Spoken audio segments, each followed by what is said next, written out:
Recording No. starting a little late, but it's here for the important information. Yeah. Okay. So I'm Jonathan Carter. I'm considered a thought leader in accounting and technology by many people. I was a member of the inaugural Intuit Accountants Council, which was just a phenomenal experience. If you ever get tapped for that, just accept. I mean, the people you'll meet and the things you'll learn will be phenomenal. I'm a Platinum ProAdvisor, Intuit All-Star, and actually won the Inspire Accountant Award, and very much looking forward to Monday at Connect Toronto when we'll receive that.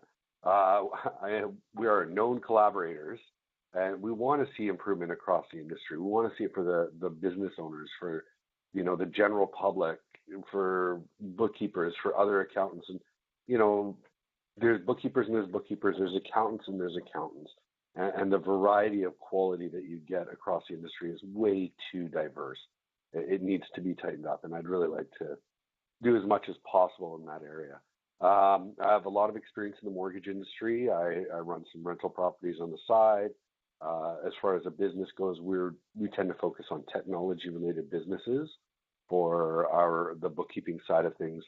And we really like to know about niches, because we do pass along clients or leads that come to us from realms that we're not experienced with, or that we know somebody who does it better. Because let's be frank, if you specialize, you really know the industry, and the client will be better served by dealing with somebody who specializes than a generalist. I'm also a member of the Japanese Canadian Cultural Center Board. I was brought in for my QuickBooks expertise and helped them move from Simply to QuickBooks Desktop. We run 105 classes in the desktop file, being able to show us P&Ls for each individual club, organization, things like that. It's a lot of fun. If anybody ever is in the area or would like to see the center, please get in contact. I'd be happy to make arrangements for you. I'm also an avid fisherman, an MTG and poker player. So Bob, do you want to take it away? Yes, I'd love to. Good morning, everyone. We're delighted you're here with us. Look forward to an exciting presentation. I'm Bob Hamilton, and I was looking over the background here, it's probably pretty simple to what a lot of you have gone through. Went to school for a while, then I went out and worked for a while, and I won't go into the details there laid out in the slide here. Then I went out to work and had some exciting jobs, and got myself into trouble in a few cases, but managed to get out of it. Then I went out on my own and had some independent consultant roles, and that continues to this day since I connected with Jonathan, and I've offered to support him in whatever way makes sense. So that's been very rewarding for me. I was recently appointed a lifetime CPA, so a nice little award there. And I live in Georgetown with my wife and our 4 cats. And when I'm not doing accounting and bookkeeping, I like to do woodworking, to travel, and to do stock market research. Still trying to unlock the mysteries of that beast. So that's a little bit about me. All right. So these presentation series really came from the concept of a period 13, or the end of the year end. What kind of things were we seeing that people needed coaching on? What were common issues we saw, things that weren't being considered, things like that. At the year end, as we all know, there's a different level of scrutiny. We have to make sure that the numbers make sense. And this is really important, because when a notice to reader statement, that's the lowest level of assurance that an accountant produces in statements, is presented to a lender, those are relied upon. So it can create a situation of liability if things are not recorded correctly. A lot of lenders are actually leaning more towards reviews and audits, but regardless, all of those rely on what you as bookkeepers do. So it's very important that everything be as well done as possible. Today's presentation, if the slides will advance. I might just say there, Jonathan, that Yeah. one of the other objectives of these presentations is to maybe strip away a bit of the mystery about accountants. Yes. Like, what the heck are they doing? Why do they ask the questions they do? So to move the curtain aside a little bit, I guess. Yeah, that's a good way of putting it for sure. Because I mean, nothing's more frustrating than getting asked questions or asked to do things and with no explanation. So today we're talking about expenses. We're going to mainly cover the expenses that we ask about during the tax return process, during the NTR process. And mainly it's to ensure that things are reasonable and that things are being complied with appropriately. So this is a list of the expenses that we're going to go through. And yeah, the slides don't have that much detail, but we do have a little bit to say about it. So Bob, why don't you take us away? Sure. The first one we chose is one that you're probably very familiar with, automobile expenses. And CRA has very specific rules about how you should support your automobile expenses if you're claiming them for tax purposes. Quite often people get into the personal versus business use of a vehicle, the type of records that you need to support a percentage if you're using that. And we just like to caution that a mileage log is vastly superior to any other method that someone may come up with to determine your business use of your vehicle. You're likely going to get into a bit of an issue if CRA ever comes in to look and you don't have some neat log records to impress them. The other issue that we've seen, and actually we've seen it just recently, is vehicles purchased in an individual's name and they had them set up in the corporation. So an important question is to look at the original invoice and ask who actually owns this vehicle.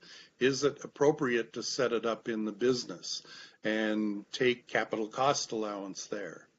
The alternative, if it's owned personally, of course, is to accumulate the expenses on the personal side and then charge a portion through to the corporation, an appropriate proportion, or the sole proprietorship, partnership, whatever the type of business is. So automobile expenses can get a little complicated. I just would like to dive a little bit deeper into this one.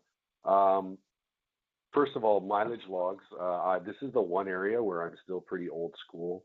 I do use a pen and paper log, and that's simply because I developed a habit early in my career, and it's easy. And when it's a habit, you do it every time, and it's very easy to manage. That being said, Everlance and Mile IQ are both very useful tools. I think they've both started charging recently, but they used to be free. And they're very useful. It's like the Tinder model: swipe left for business and right for personal. Very easy to use, and you can add notes and stuff. And you have something to add. I do. Sorry. Just on this, I was going to say, yes, MyLikeQ is a standard $5 US a month. As ProAdvisors, we can sign up for free. And then our clients, we can pass along a 20% discount to our clients, which is $1, which doesn't sound like very much, but it's still 20%. So, which brings that down to $4 a month on our clients. Leanne uses MyLikeQ. I, like you, Jonathan, am very old school.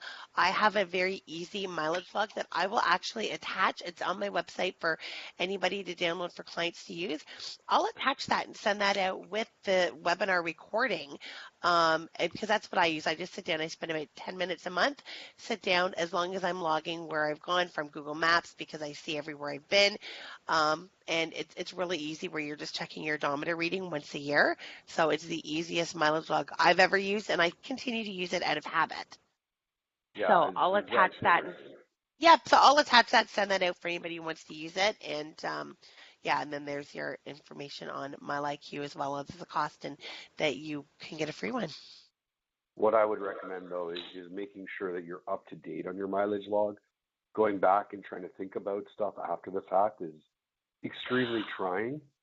Well, see, And now I sit down with my calendar and my there receipts. you are. And if I And I'm do any guessing it's not like once a year. Oh no, it's once a month. I spend 10 minutes once a month. Now, if I do something that is not directly in that, so let's say I do 3 or 4 stops. I'm like, you know what? I'm just going to get everything done in one day. That I come home and I log immediately because there's no way I'm going to remember that from the receipts. So, and I'll make a little note on the receipt. I'll just do like a little tick mark so that I know when I look at that receipt, I'm like, oh yeah, no, I've already entered that because I did Staples and, Best Buy and this place all in one trip, so they're already marked off.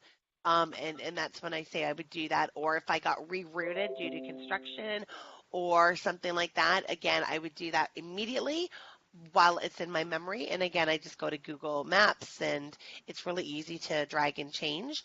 But otherwise, if it's just a straight out and back, I use my calendar and my receipts just because it's timing. It takes longer for me to come in, open it, enter it every day than it does just to do those straightforward ones at the end of the month.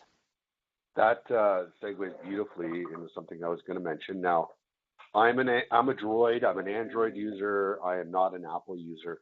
I cannot speak to Apple's technology, but if you have an Android phone, or if your client has an Android phone, and they have not been keeping their mileage log up to date, but they have been keeping their calendar up to date, you can probably have a look at the timeline to figure out a lot of information if somebody needs to, unfortunately recreate a log after the fact, which we'd never like to see happen, but we all know it happens.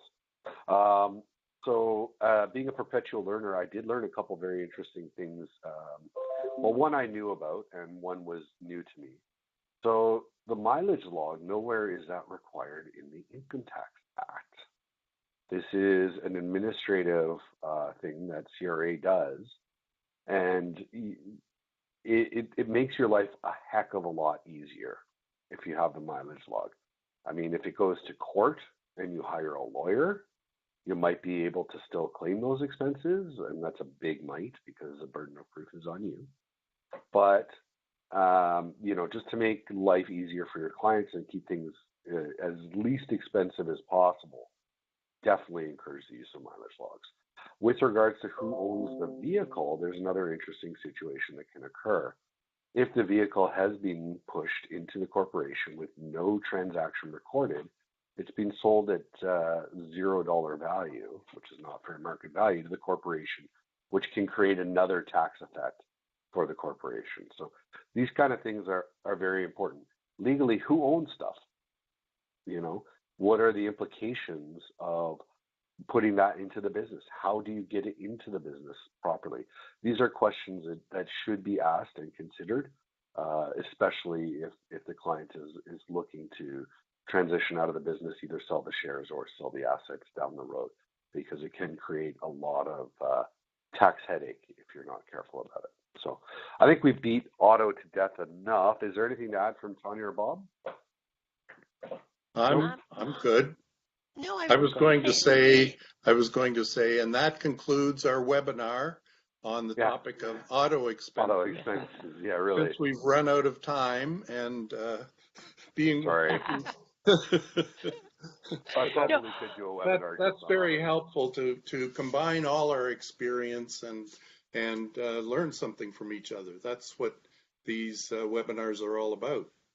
Exactly. Yeah, and Sorry, and I was just going to point out that that it's interesting that Revenue Canada doesn't actually require the mileage log. It's not part of the Income Oh, Tax Act.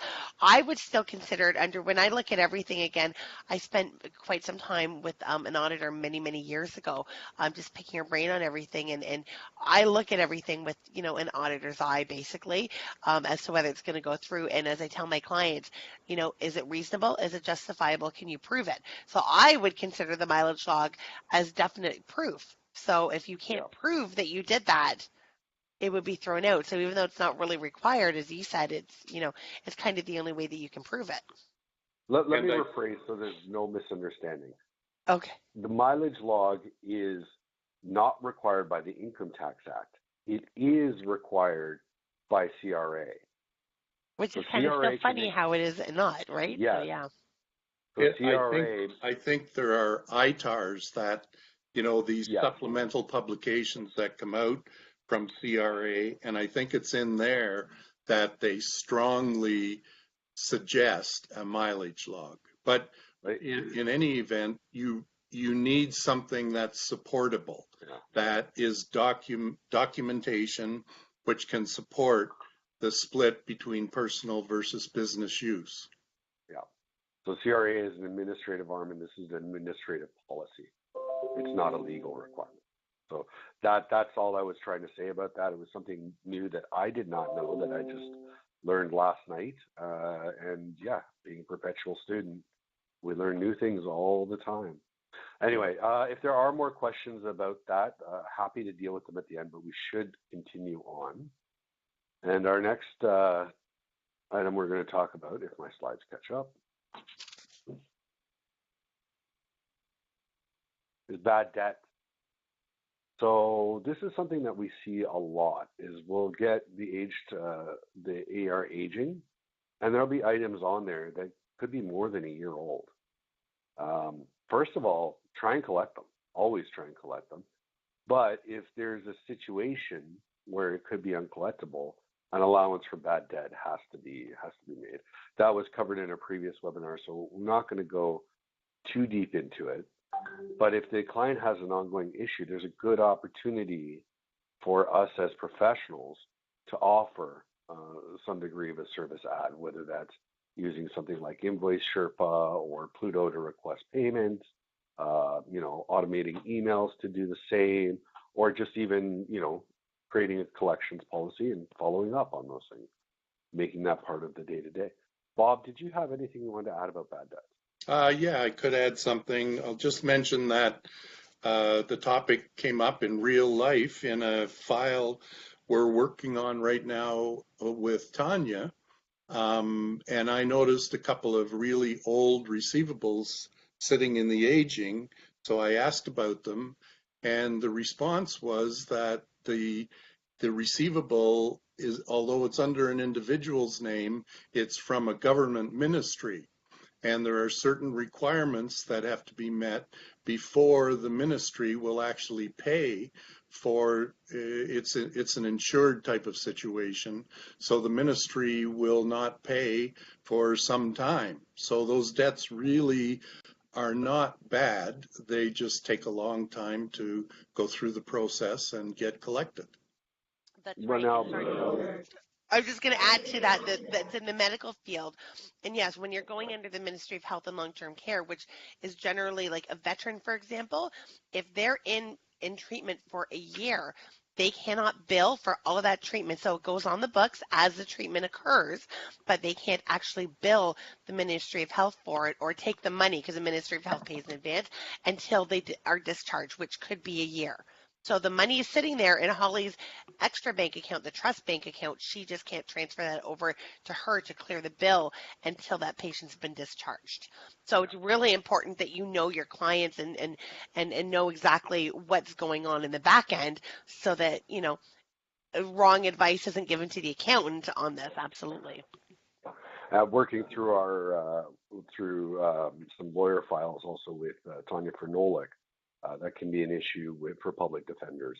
And it's not so much that the government is slow to pay. It's quite often the lawyers are slow to remit what they need to remit to get paid. So, but sometimes, it's legitimate sometimes it's something that should be definitely considered bad debt and made an allowance for. So, Bob, do you want to talk about home office? Yes. Again, the accountant would be looking at home office expenses to verify or make him or herself comfortable that they're in compliance with CRA requirements. And briefly, those are that the home office is either the principal place of business, like Tanya, or the space is used in the home is used only for business purposes, and the owner or the business person regularly meets clients, customers, patients there. So the rules are pretty specific, and we just want to warn the owner that they have to meet these requirements. And in a corporate, sorry, go on, Tanya.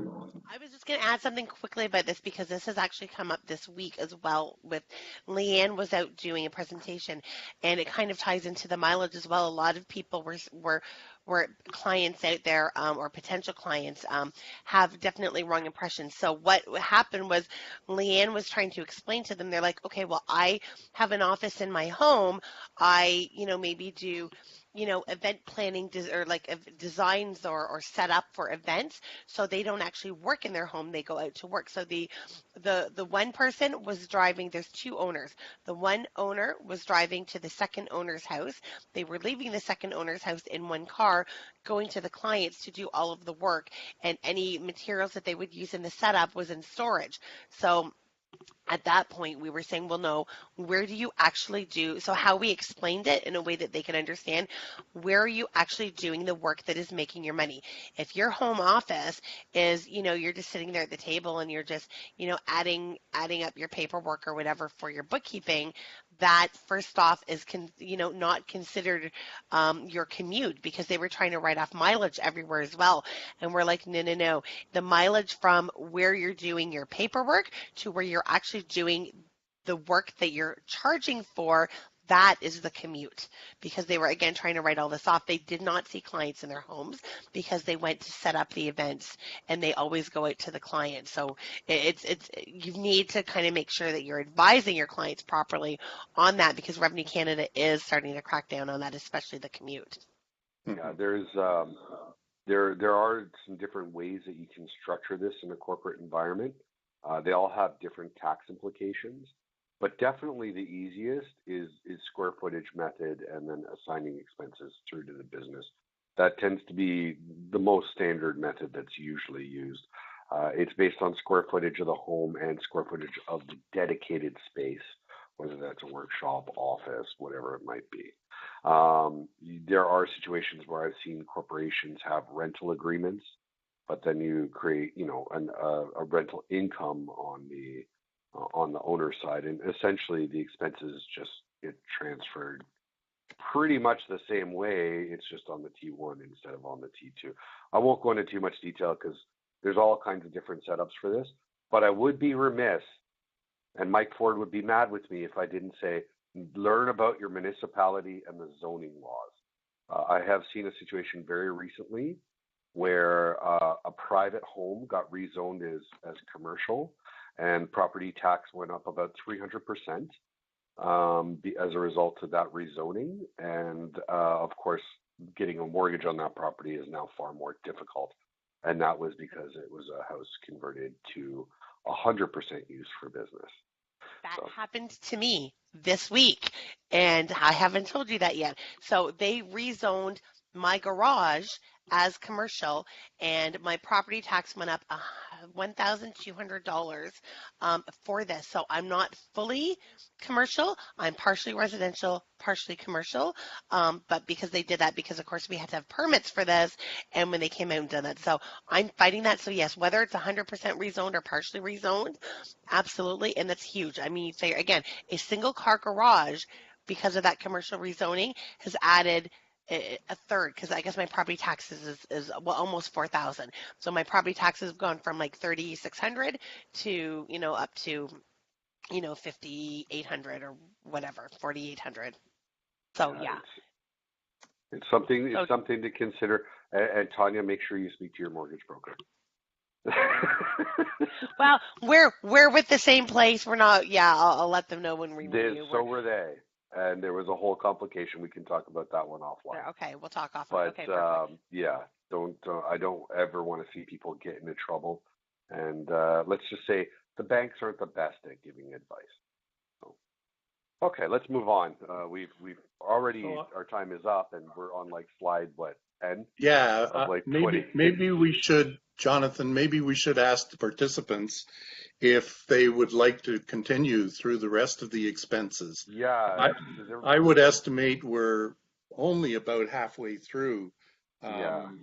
So we could come back and have a follow-up webinar midway through the month or next week or something. We have 2 responses, and they're please keep going. So okay, away we go. Okay, 3 for going. Okay, so interest expense. Bob, why don't you talk about this? I feel like I kind of hogged the last slide. Yeah, kind of what? Hogged the last slide. Oh, yeah. Right. Interest expenses. This is kind of a reasonableness test for me as an accountant that I would be doing. Does the client have $100,000 in debt and the interest expense is $25,000? That's not reasonable. There's something, the relationship doesn't work there. Or do they have debt and they show $1,000 of interest? So you're kind of looking that the relationship is right. If you have a huge amount of interest and not a lot of liabilities, you're going to ask, are all the liabilities accounted for? Do we have everything set up on the books? And I guess the other thing that isn't really mentioned here, but is the deductibility of interest. If you're getting nailed with interest and penalties from Revenue Canada, they are not deductible, so they have to be segregated, and they should be segregated and reported separately in an account that's clearly identified as non-deductible. So when tax returns are being done, that amount sticks out. Sorry, go on. I was just going to say, Jonathan, do you have anything to add? Of course I do, and I'm going to take it back to auto expenses again. Parking tickets are not a parking expense; they are a non-deductible expense. Generally speaking, any kind of government-issued fine or penalty or interest is not deductible. Not in this country. We're not the United States. I do understand that state to state it can vary greatly, and in some instances, these huge fines you see companies pay result in a huge tax deduction for them, which is a little questionable in my yes. So they're being rewarded for breaking the law? Oh, yeah. Wow. Okay. I just can't wrap my head around that one. Anyway. There's all sorts of other things about, those different ways which IRS operates versus CRA, and the tax philosophies are very different. So legal is a really important one. This is one that does get reviewed on a regular basis by CRA, and this is one that could create liability. So generally speaking, I'm speaking about legal in this instance, but it can also apply to accounting. If the expense was for restructuring, incorporation, trademarks, patents, any other kind of intellectual property, they may have to be capitalized. It really varies a lot from situation to situation. Incorporation costs are the most common situation you'll see. Under $500, nobody really cares. But once you get over $500, which legal fees almost always are, it's important that they be in the right bucket and expensed appropriately. So, Bob, I know you have a bit to add to this one. I have a which? I think you had a bit to add to this Oh, about just like understanding why those legal expenses are occurring and risk associated with the corporation. yeah, exactly. The bottom squib there, just the fact that when we work with clients, uh, we want to understand their business. We want to try to relate to them. And it's amazing, I've found in my career, it's amazing when you just start asking a few questions to the client about how's your business going, or I notice your revenues are up a lot this year. The clients are really invested in their businesses, no pun intended, and they will readily, most times, open up, and you will feel as if you're doing a much better job for them because you're really getting involved. Now, legal expenses are one area where you can really ask the client about what's going on and kind of find out key activities or key situations that they're involved in. So I'd recommend that you start looking at that and maybe asking a few poking questions. Yeah, Exploratory. Yeah, and you can ask more specific questions. How's it going? Gets generally an automated response. But when you Yeah. start asking specifically, it's like, oh, we saw this legal invoice relating to, I don't know, an employee issue. You know, what happened there? That tends to open the client up more, and they'll reveal more and allow you to serve them better in those situations. It's important to note that these kind of capitalizations aren't strictly only legal and accounting. There could be other things from third parties who help you apply for patents, or there could be things from, for instance, big application fees. So we have one client who had to spend a very significant amount of money to bring a product to market, and then there was their accountant at that time chose to expense that, and it went through and everything was okay. But I'm not entirely sure that that was completely the right thing to do. When you spend $120,000 for a food-related study so you can sell your product, that's a pretty substantial amount to just have hit the bottom line in one go. But just food for thought, pun intended. All right. Oh, our favorite. Food for thought. You did that on purpose, Jonathan. Meals and No. entertainment. No. So everybody knows about meals and entertainment. For truckers, long haul drivers, it's 80%. When you're traveling away from home, it can be considered as travel expense, not as meals and entertainment. There are some things that are very important, and some big instances where people have really been hurt. For instance, there's a story about a gentleman from a very wealthy business owner who, this court, actually, you can look this up in the public record.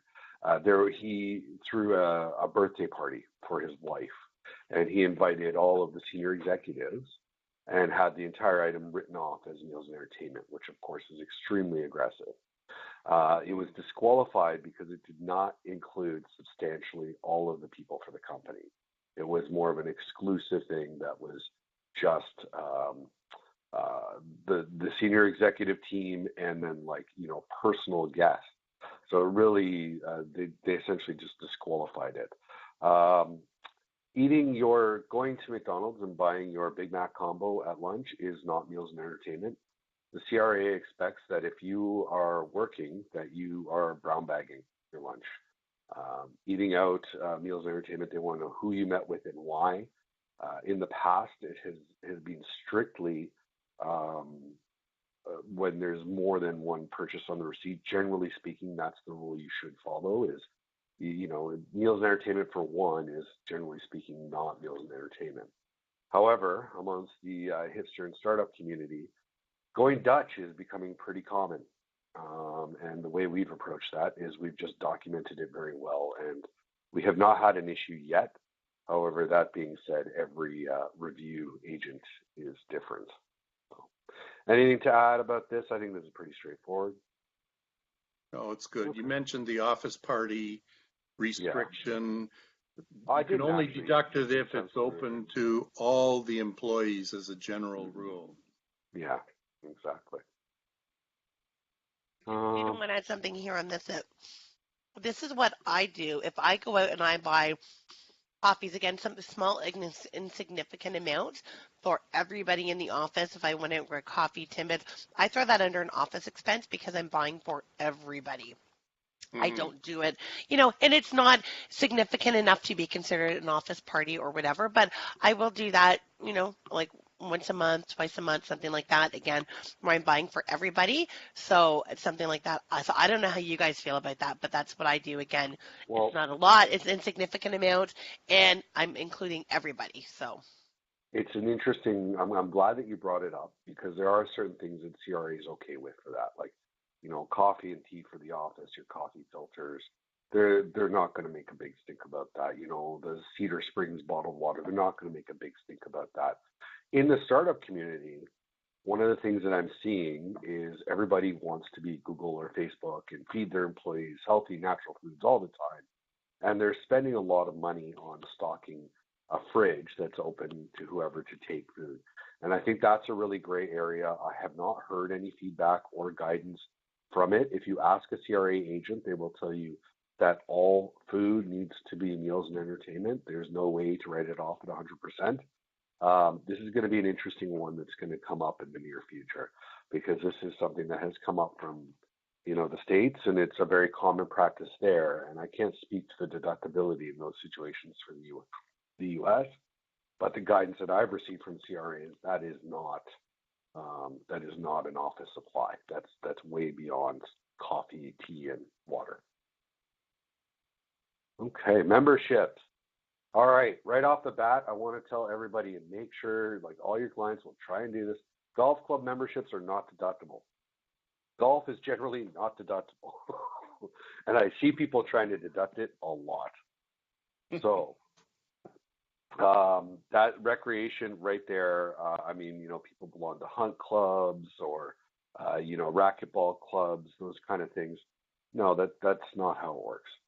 That's not how memberships are supposed to be used. Sorry, I was going to say how I record this because I do have a client who does do golf. So what we do on this one is we actually have the meals and entertainment, and then I have two subcategories. One, meals and entertainment, actual meals and entertainment, and then the second one, golf. So that way it still gets recorded in the books, and then as soon as it goes through to the accountant, it gets backed out because it's clearly there in a separate category. Yeah, and that's worked well. So I like that. Then you're relying on the accountant to be responsible to catch that and remove that, but well, I make sure I really like that. I point it out to the accountant as well when I pull everything. Just point out, let you know there is a subcategory golf. I've kept everything separate because, of course, the owners are still putting it on their company credit card, so it still has to be in there for reconcile purposes. But so memberships, these kind of items are more for like IPBC, CPA, Better Business, like business associations, your local trade or Board of Trade or Chamber of Commerce, things like that. Bob, did you have more that you wanted to go through on this route? No, you just stole what I was going to say. Sorry. Memberships are deductible, but you just covered that, so thank you. Yeah. Generally speaking, if they're required to do business or if they're aiding to your business and they're not focused on personal use, then they're deductible. Of course, you could always ask an accountant. All right, Bob, why don't, since I kind of feel like I've done a bunch of slides here. We talked about this a little bit. Yeah, we've already talked about this. That's what I have to say about it. All right, we're moving on. No. It's pretty straightforward. Penalties and interest from government authorities, non-deductible. Repairs and maintenance. The business owner doesn't. So when they're like, no, you have to take that interest, be like, just stand your ground now, please. Yeah. So repairs and maintenance, the accountant is looking for someone trying to sneakily deduct something immediately that should be capitalized and deducted through taking annual capital cost allowance on it. And we see this going both ways. We sometimes see amounts capitalized, like $289, that should really be expensed. Every business should really have uh, at least an informal policy about what their dollar level for capitalization is. If you do financial statements, you'll usually have to indicate that in the notes to the financials. We capitalize amounts over such and such. So our eyeballs really fall on that repairs and maintenance, and we explode it out, look at everything that's gone through, and make sure it is truly repairs and maintenance. And that is business related. This is an area where people will often try and hide things. So, you know, oh, it was repairs and maintenance. Yeah, but it's on your snowmobile. You know, like it doesn't, it's not a business expense. And this is an area where when CRA reviews, if they find something like that, that's what can lead from a review to an audit. That kind of, oh, there's something here. We need to look at everything now. So if you have a client who's doing that, try and protect them. Try, you know, don't let you can't sometimes help what clients do, and sometimes they will sneak things by you. But make sure that you're providing that advice if you do have a client who's trying to do something like that, because that can lead to an audit. All right, we're getting on there. Oh, Bob, this is a favorite topic of yours, isn't it? We're getting into, like, the expenses we've talked about so far are very specific. Bad debts, memberships, penalties. Now we're moving more to general type of expense categories, like any write-offs that you do, writing off assets or writing down values of any kind of asset. You have to be really careful with these. We could do a full webinar or maybe a whole series about write-offs. So just briefly, we wanted to indicate that these are not ongoing expenses. They hit one time. There's no comparable number for the prior year, and CRA is going to be all over that.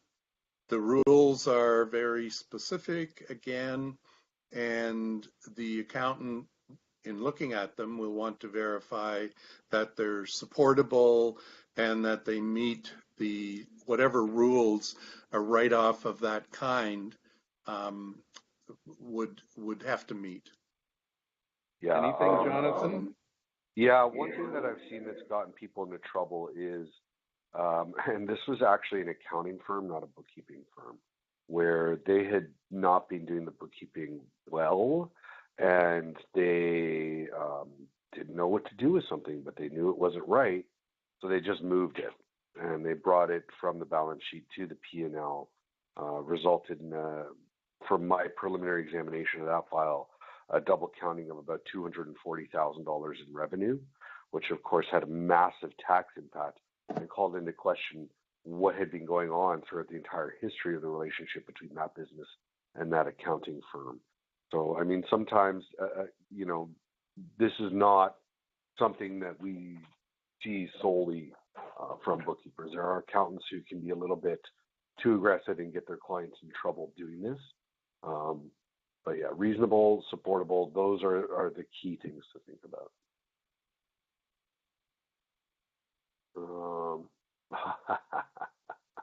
Bob, you want to go?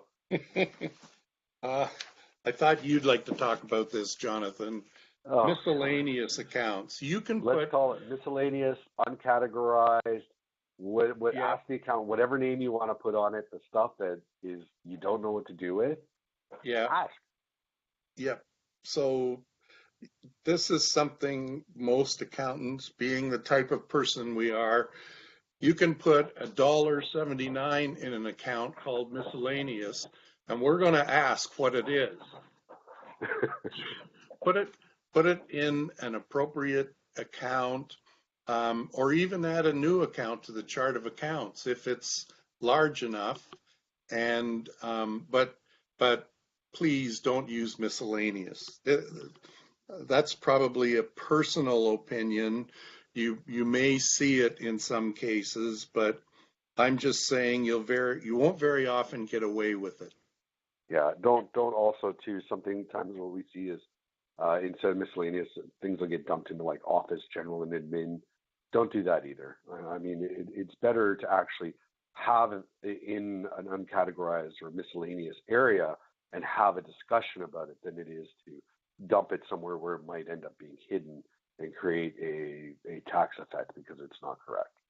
So What just we do, sorry, just on this, because a lot of our clients, we find, because again, we work with some of our clients that they're having access and doing some part of the books, and yeah. they do this all the time, you're right, and categorize and miscellaneous. So what we do here, anybody who's seen like the Taste of Boot Camp webinar, I probably would have talked about it in there too, is we actually run we have a custom report on every client, which is an undetermined report, we call it. So basically run a P&L, go in and customize the P&L and filter out anything else except for keep in the uncategorized and ask your accountant, miscellaneous, anything like that. And then we do a quick run to see if the clients put something in, or maybe, one of my team members have accidentally put something in or whatever. And then we do that so that way we know exactly what we've got to clear out. So it's really easy at a click of a button for us to be able to see this to get it cleaned up properly. And that works well internally. That's a good point, Tanya. As a process, as you're going through the year, it's okay to have a bunch of expenses. You're sitting there, you're doing the bookkeeping, you hit an expense, you don't really know where it should go. So put it in a miscellaneous or unnamed account and accumulate all those I've seen this done. Accumulate those expenses, but at year end, you're going to go in and look at everything that you've accumulated in there. And like if you have a large amount that goes to a specific expense account, you may have to create a new account because you've got enough that you want a separate account. But otherwise, it might just go to office expenses, as Jonathan said, or so as a technique or as a process, temporarily, I think it's okay to do this just so you keep your process efficient. But at some point, you should have in the back of your mind, I'm going to have to go in and clean this up. This is a great opportunity for collaboration too. Like if you don't know, ask another bookkeeper, ask the accountant you're working with, things like that. So variances are something that we look at on a regular basis. I know not every accountant does this, but we think it's a good idea to do. Now, quite often, there can be a variance created by choosing to put something in a different bucket than you did last year. But sometimes this will also show, and this is a great opportunity for value add if you're looking month to month, at your client's books. If there's a large variance month to month in something, ask the question. Why is cost of goods sold, 300% more than it usually is in June? Oh, well, that's because we bought that inventory. And so that's really inventory. These kind of things can come from asking those questions. It's a great opportunity to show that you're taking an active interest in the client's business. You can often, look at advice. I mean, we look at margins all the time when we're doing tax returns, and when possible, look at benchmarks against those margins if the client wants that level of engagement. And yeah, it can lead to a lot of interesting discussions. It'll help reveal errors. It'll help reveal, perhaps a need for future financing. All kinds of different things can come from this. Bob, did you have anything to add about variances? I was going to mention that we have a client right now whose cost of sales has gone from, I don't know, 35, 40% of sales to almost nothing, while on the balance sheet, the inventory has gone up significantly. So the suspicion is that the client is holding costs in inventory of items that have actually been sold, and those costs should be released down into cost of sales. So we're going to have to go back and ask a question about that. Did you do an inventory count? And why is your cost of sales so low this year versus last year? All good opportunities, that's for sure. Labor is another very common one that we see that in. Okay, I think we're almost out of time. Just a quick reminder, our December session is December 19th. We're going to kind of do a quick survey of what we've done and reminders of the key takeaways. And one thing that I'd like to hear is I'd like to hear feedback about what everybody here wants to hear about, wants to learn about. So we're really at the end for time now. I can stay on for another 15 minutes or so. Are there any questions? Okay, then while we're waiting for people to type the questions, I'll just kind of repeat the new format because we've had some new ones join us. So with that, again, we are going to be finishing off December using Blue Jeans at the normal time slot, aiming for 30 minutes. As of January, we're going to be switching over to Zoom webinar, so you will receive a reminder a day before and 1 hour before, so that way, because we've got feedback that a lot of people tend to forget, I will be sending you all a direct link to get yourself registered for these, and we are going to be extending the time to an hour and submitting for CEC credits. So we don't have approvals on those, and it'll be each topic will be having to submit separately, but you may be able to claim your hour. Only that will only go out to those who are watching live. We cannot give CEC credits to those who have not attended live, so we will have to ask kind of polls and questions through just to make sure that you're still here at the beginning and at the end. So that's important to remember as well. Oh, yeah. Good audit procedure. Yes, because if we have no way of verifying that if they took the recording that they actually watched it. Yeah, absolutely. Yeah, so that's a little bit extra work on my part, but that's okay. Again, we ask, just a quick poll question and keep an eye on who's coming and going, and that's okay. It all works. Thank you, Tanya. Okay.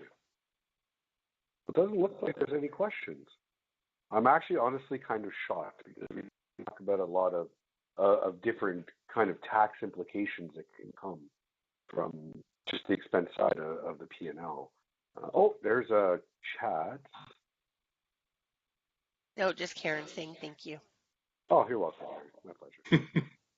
I think people are afraid to ask questions because our standard answer is going to be, no, that's not deductible. No, CRA won't allow that. So it's possible. If there are further questions after, jcarter@kataaccounting.com. Feel free to reach out, and we'll try and get those answers to you. I know sometimes we haven't been as responsive as we'd like to be, as quickly as we'd like to be, but we will get back to you. So yeah, thanks very much, everybody. Thank you, Tanya, again for hosting. Oh, and thank you. It's been great. Lots of great information. Good. All right. Okay. Well, thanks, everybody. Take care. Sounds good. Okay, thanks. Take care. Bye.